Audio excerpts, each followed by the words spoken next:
talk for a minute about what it's like when you are kind of the only magical being sort of in your general area.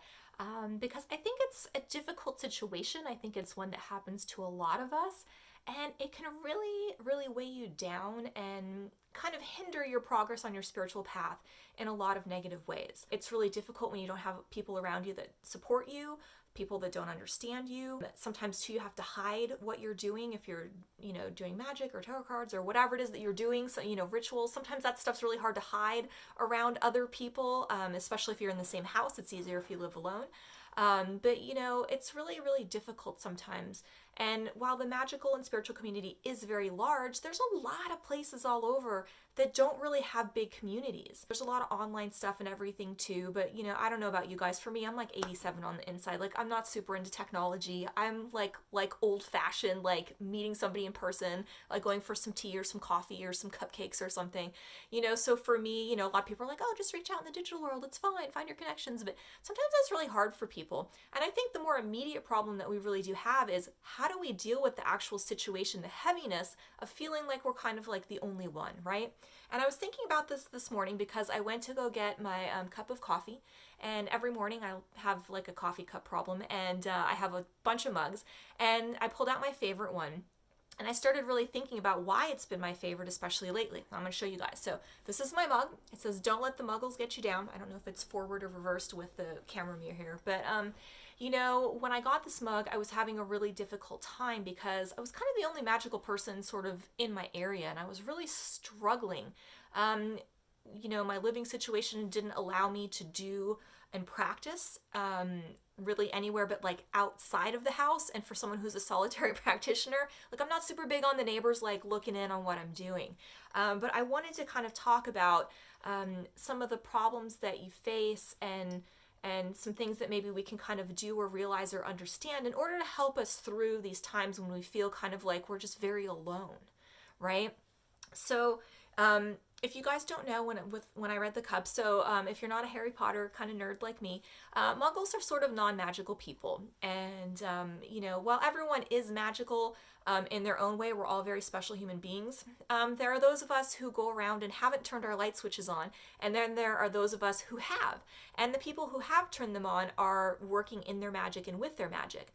And so sometimes it's very difficult to navigate that when you're walking around in a dark room of people whose light switches are all off and you're the only one that's on. So what do we do about this, and why is this happening, and what sort of things do we really need to understand? And I think the first thing that's very difficult is that you feel very alone.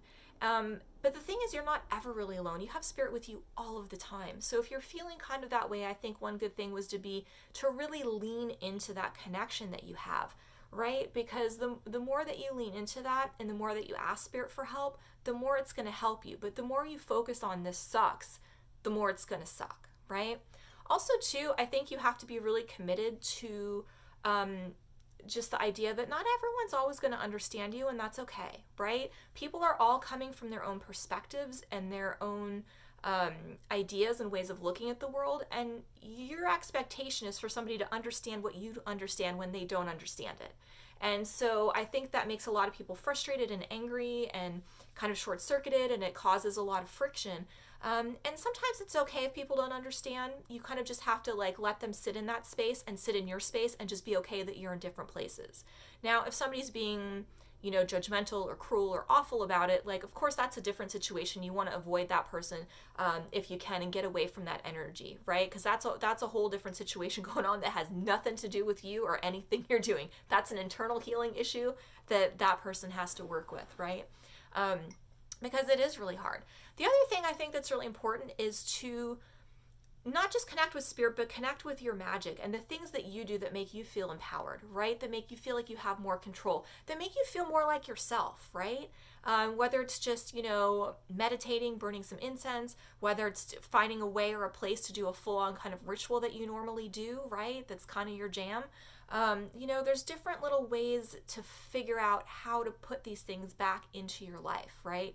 And you really have to lean into those things and just manage it as best you can for the situation that you have. I'm also getting right now too, Spirit is telling me there's a lot more people out there than you think that there are that are doing the things that you're doing. There's different ways you can reach out to. It doesn't always have to kind of be online. Sometimes, just tell Spirit, hey, I need a buddy, right?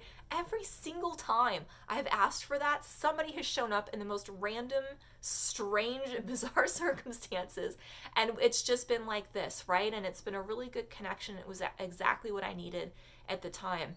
So I think too, when we're really focused more on, kind of the muggles or the non-magical people kind of harshing our mellow, we kind of sit in that space and we forget to use the power that we actually have to move in our community and in our magic and in our light the way that we know how. So if you're feeling frustrated today, I want you to know that you're not out there by yourself. It's not just you. If you need a buddy, you want to work with somebody, give me a call. Like, I work with people all the time, and I would love to be a connection if you need one. So if you have questions, let me know. But until next time, I want you to know that I'm here. I love and support you, and hang in there. And until next time, I hope that you're having an absolutely beautiful day.